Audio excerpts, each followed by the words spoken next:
have stuck, if Notre Dame's hands would have been forced, I think they would have had to go Pac-12. They would have gone Pac-12 or ACC. They might have gone, looking at the money. But you know what? Notre Dame doesn't need. I mean, trust me, they have quite a bit of money. I think at that school in the alumni fund there, and the endowment. But what is it like?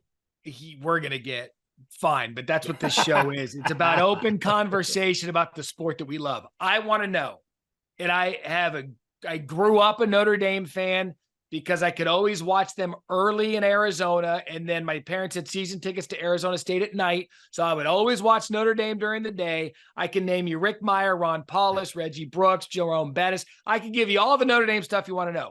But why?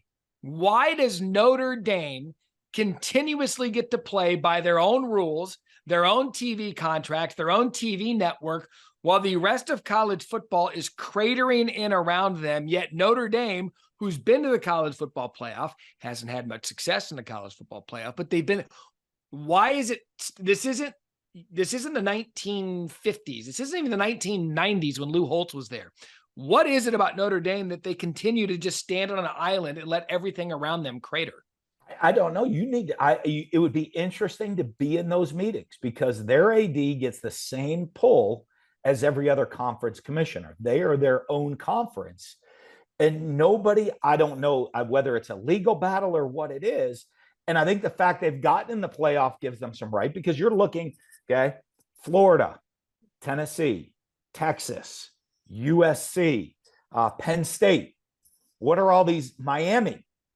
What are all these powerhouse names have in common? None have made it to the college football playoff yet. None have ever played in a college football playoff game. These are all teams that have won a national title, okay?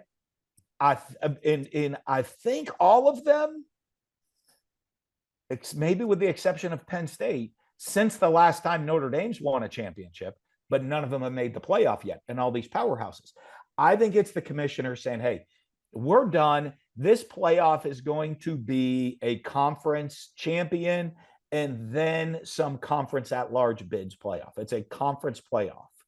And I don't know. They haven't been able to get to it. I think if you do that, you have to it's going to force some hands, but you start with finding room for the Army or the UConn. Someone's got to suck it up and take those teams that don't have a current affiliation. But you do get them into leagues, and all of a sudden at that point, Notre Dame's on an island by itself and says you no longer have access. And at that point, they have to join. Yeah, and I never even thought of it that way, because I think where we all agree this is headed, a 60-team, 64-team super league that would probably eventually break off from the NCAA and do its own thing. And they do their own thing. They crown their own champion. And then what's left of the schools that are still in the NCAA that aren't a part of that 60 to 64 team thing, they compete in their own schedule and have their own championship, which, by the way, I think could be compelling. But at the end of the day, what's not compelling is looking at a map that makes zero sense. Thanks for watching ESPN on YouTube. For live streaming sports and premium content, subscribe to ESPN+.